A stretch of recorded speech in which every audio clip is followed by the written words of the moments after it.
My name is Matthew Bratcher. I'm the Executive Director for Kentucky NORML. I want to thank everybody for coming today. We've got a great guest, Representative Nima Kulkarni from District 40, Jefferson County. But first, real quick, I want to thank this month's sponsor, Banyan Genetics, Buffalo Skull Greenhouse, and Canatuff, Kentucky. They're out of Corbin, Kentucky, and they've donated some really nice swag for us to give away. We've got some t-shirts, hats, some stickers, and some other things as well for one of our live attendees.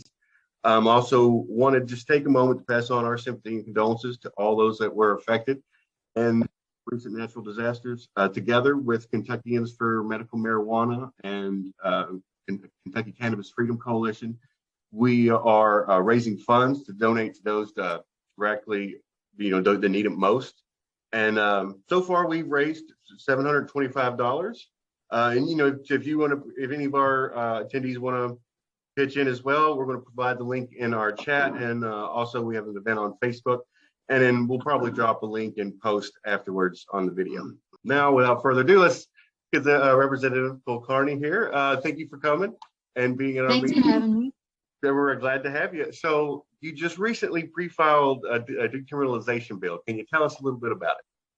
Yeah, so it's actually two bills that have been filed, one of which is a constitutional amendment because Kentucky is not a ballot initiative state, so we don't really have a very direct way of putting language on the ballot for voters to decide these kinds of issues. So we have to do it through constitutional amendment for now, which requires a 3/5 majority. So it's an uphill battle, but really the purpose of filing a bill like that and approaching it from that angle to begin with was to give voters a chance to really weigh in on, do you want cannabis decriminalized for adults 21 and over? It's a very simple language. We're not getting into a whole lot of details, mainly because you have to have the full measure on the ballot with all of the language. So you can't have a full bill on there. And honestly, it's a way to provide a clear mandate to legislators. There's anecdotal data, there's polling. Everybody on this call, is, I'm sure, familiar that the majority of Kentuckians, the majority of Americans want to see this legalized in some shape or form. And Kentucky is in a shrinking minority of states that has zero provision for authorized adult use of cannabis. And so we are falling further and further behind states that already have years and years worth of industries built up. And so one of the things that concerns me, from the beginning, when we start talking about legalizing cannabis, for adult use or in any capacity where you start getting lost in the conversation about tax revenue and how much money we're going to generate and how we're going to regulate it, is the fact that you've had this decades-long war on drugs that has decimated Black and brown communities, primarily Black communities. We are the most incarcerated state in the country, and we're one of the most incarcerated countries in the world. So we have always sort of ranking in the highest number of people behind bars, and a lot of it is for these low-level drug offenses because of this war on drugs initiative. So the purpose of decriminalization versus talking about legalization first is that you can't kind of put that genie back in the bottle. So if you create an industry, you say it's legalized, you don't provide a way for those most impacted to become part of that industry, then you have, really lost your way, and it's not the best way to sustainably build this up. And we've seen it happen in other states where they, want to go back and put in some social equity provisions, expungement provisions, and they can't. So that's kind of the impetus behind decriminalization, as opposed to the larger legalization conversation. So let's talk a little bit about the adult use and how that would look, and how does your bill kind of get structured? Yeah, so the constitutional amendment would just put it up to the voters, so legislators would have a clear mandate, and that conversation is basically, do you want to hear from your voters or not? The second bill is the actual decriminalization bill, which sets out the provisions, and it decriminalizes possession of cannabis up to 1 ounce. It creates a definition of personal use quantities. And so that also has a provision in there for being able to grow 5 plants, up to 5 plants. So there's a home grow provision in there. And also there are very strong expungement provisions. So there is a mandate in the bill to go back about 10 years, which is usually the record retention period for prosecutors' offices, to go back in our court system and find these offenses that were low-level drug offenses. And that includes offenses that were just for paraphernalia, where maybe there weren't even drugs involved. And so you go back and you find the ones that would qualify. So whatever we're decriminalizing here, find the offenses that would have qualified had this bill existed and been law at that time, and basically set those up for automatic expungement. And so that is something that where the onus is put on the state that has incarcerated and prosecuted and convicted these individuals, rather than the person, having to go through and find out whether they're eligible, go through a whole process and pay those fees as well.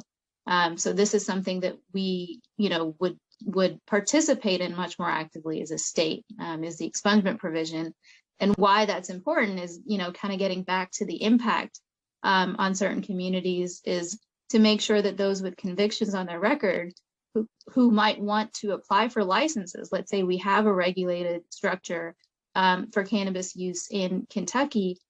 You may not be eligible for some of the loans, some of the funding, some of the licensing, if you have this on your record. And it's really kind of absurd to say to somebody, you can't participate now in something that we put you behind bars for, but that everybody around you can now make money off of. And so I think before we start getting into the legalization part of it, we have got to provide a path forward clearly for courts, for individuals, to decriminalize and expunge records, to really even the playing field for any kind of a cannabis industry in Kentucky.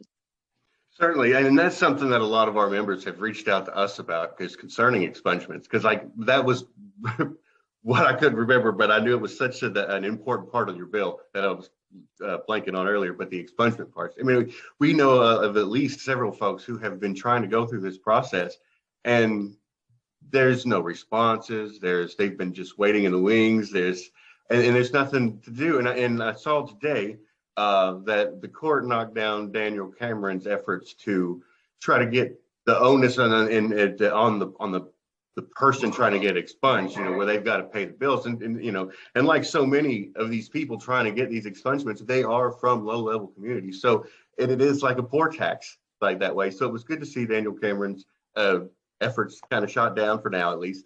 And these efforts as well to help to put the onus on the courts to try to get it themselves. Because like you said, a lot of these folks don't know how the process works. And there are some good workshops that show up. I see a few of them happen around the state that are state sponsored. They don't happen enough, in my opinion, but they do help get people's expungements and stuff done. And it's good to see those happen. But like having that automatic is just so important. Yeah, absolutely. And you can see the momentum shifting, the attitudes shifting. I mean, we've heard from so many different groups that support moving forward on this issue. The chamber testified that they wanted to move it from down, right?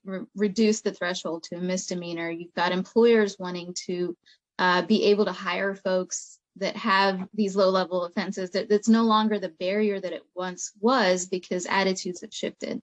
And we want to make it as easy and as seamless as possible for people to be able to partake in whatever the system looks like in terms of adult, cannabis use, but also make it as fair and equitable as we can, and not make the mistake of continuing to leave these folks behind.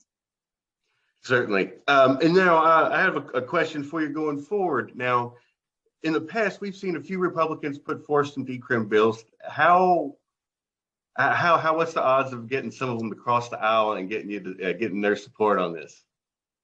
A lot of this, and I know everybody on this call has been advocating for this issue probably for a long, long time, as have the legislators that have filed these bills. So I'm not the first person by any stretch to file a decriminalization bill.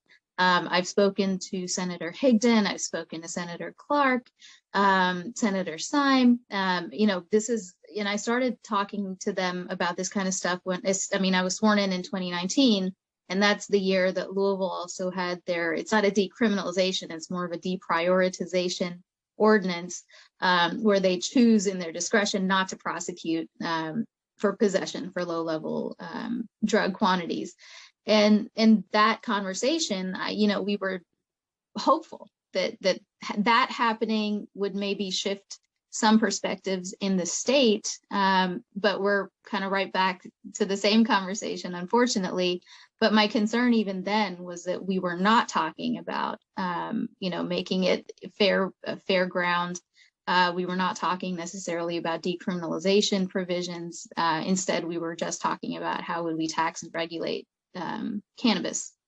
And so protecting farmers, for instance, protecting local entrepreneurs, making sure outside money and outside companies who are watching internationally and nationally, how they're going to get in, because that's not a question of if, it's a question of when and how we allow that to happen, and how long can we protect our own businesses and our own economy, and really make it conducive to local entrepreneurs, local businesses, and local farmers, as well as making sure that those who have been disparately impacted have the same opportunity as everybody else to become part of the industry. So it's a difficult road. This has been attempted before. I am in the super minority party, which is not helping things. But the issue, I think, speaks for itself. And when I pre-filed them, I had several organizations voice their support. So the bills have been endorsed by several organizations, including yours, but also ACLU and Americans for Prosperity. We have Minorities for Medical Marijuana. We have, kind of a diverse field and different political ideologies that all agree that decriminalization needs to happen. Regardless, or whether in tandem with a larger legalization scheme, whether it's for medical or full adult use, we have got to address the disparities that exist today, and we shouldn't move forward until we've done that. So I think that's why it has some bipartisan support. It has broader support in terms of coalitions and individuals that are in agreement with at least this part of it. They may not agree with how it's going to be taxed, whether it should be taxed, whether people should be allowed to use it freely. But this part of it, I think people understand, because it's really a question of fairness and justice. And that I think a lot more people can get on board with. I absolutely agree with you. And I think everyone else on this call would as well. And I want to thank you again for coming on the show. Now, real quick, what's the best way for us to show our support for this bill? So the bills they're BRs right now, because we pre-filed them. Our session starts on January 4th. It will be assigned a different bill number, which I will share, and it will be, publicly available on the LRC website, which is lrc.ky.gov. But the best thing to do is to make sure that you contact your representative and your senator and say that you support these bills. That is the most important thing that citizens can do, that constituents can do, because it's really the only way that your voices get heard. And our job, obviously, as legislators, is to listen to you and to reflect your needs and your concerns and the importance that you place on certain issues when we vote. So because I personally may or may not be against a specific issue, it's not my job just to interject my own opinion into such an important topic. I need to be able to listen to my voters, but my voters have to contact me and let me know how they feel about it. And so engagement is hugely important, making sure that you know who your representative and your senator is, and then contacting them.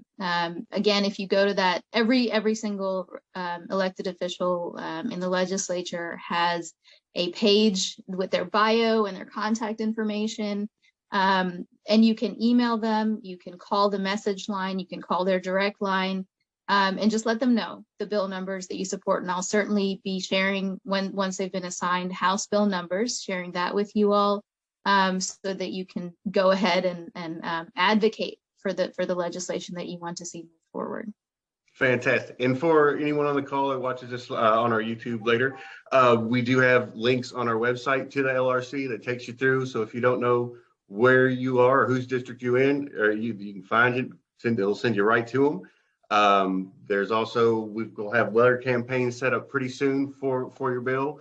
Also, and I think soon, and you can also, what's for you, what do you think works best? When you get emailed or when they call the hotline? I would say during session, call the hotline. We tend to get inundated with our emails, and even now we're inundated. But if you call, there's something called a green slip that gets sent. So every time a constituent calls, we get their name, their address, what they're wanting us to do, support this bill or oppose this bill, or here's just my general thoughts on this legislation. And that's something that you get every time you call. And so that is a very direct, and you can get physical green slips sort of piled on your desk. So that's harder to ignore than an email. So I would suggest calling during session. Calling is probably the best bet. Fantastic. And showing up, depending on how we are in terms of COVID and opening up to the public in this upcoming session, showing up works as well. Now, where we usually do a lobby day, or we partner with one of the other groups, Kentuckians for Medical Marijuana, and do lobby day. I know last year, not much to go on. Now, during session, is it easy or hard to get a time slot with you for a call? Say if we were to do a virtual lobby day. So this kind of helps us kind of going forward too, because it helps us know that if it works for you, it might work for the other ones as well. So during session, would you be able to take a call from constituents or from a virtual situation? Because I know especially with medical marijuana, so many people are patients, and the state is so spread out. It can take a 3-hour drive to get to the Capitol. So for some folks, say Paducah or Pineville or Pikeville, it's hard to get to Frankfurt. So that's absolutely true. So I think and I know not everybody can just show up. But those that can definitely should. And we've been there on multiple occasions, and we see the impact that it has. But we're also thinking going forward, we should go virtual, everything, because it's just more inclusive. It's just everyone has a better chance to be involved. So I know session gets kind of crazy schedule wise. So would that be something that we could schedule with you with your constituents? Yeah, most definitely. Excellent. And in terms of that brings up a good point. I mean, you may not be able to gather hundreds and hundreds of people at the Capitol, and the effectiveness of that depends on the issue as well, and the timing. So if you are able to, smaller groups also work, as well as virtual meetings scheduled with individual legislators. And it would be helpful to get those groups together with their constituents. So you have a group of their constituents, and they're telling them directly, support this bill or support these bills. That's also effective, because really the point is you just want to make sure the legislators hear from their voters how they feel about this issue. So calling individually, but certainly virtual group meetings would work, as well as smaller one-on-one meetings with the individual legislators, both in the House and the Senate. We do have a medical cannabis bill as well, which passed the House last session, and it kind of got stalled in the Senate. So we'll see. So there might be a couple of different routes and bills to advocate for, but the sort of method should be the same. You want to make sure you contact legislators, and that legislators are hearing directly from voters in their districts how they feel about any or all of these bills. Fantastic. Great advice for our listeners, and for anybody who just is unaware of how they should go about advocating for something. That's great information. Thank you so much. And thank you again for coming to our meeting this month. It's been a pleasure. We're going to be sure to spread the word about your bill. Does anyone have any questions in the chat? Does it look like it? Okay, pretty quiet. That's usually a good sign for affirmatives. So thanks again. And way to get a way to contact or get a hold of your legislator. Like I said, you can go to our website, you can go to the LRC website. There's multiple ways, as we've talked about, to get in touch with them. So when session starts, we'll be ready to hit the pavement and hit the ground running. Thanks again, and I want to thank everybody for coming on the call. And have a Merry Christmas, everyone, and Happy Holidays. Thank you again. Thank you.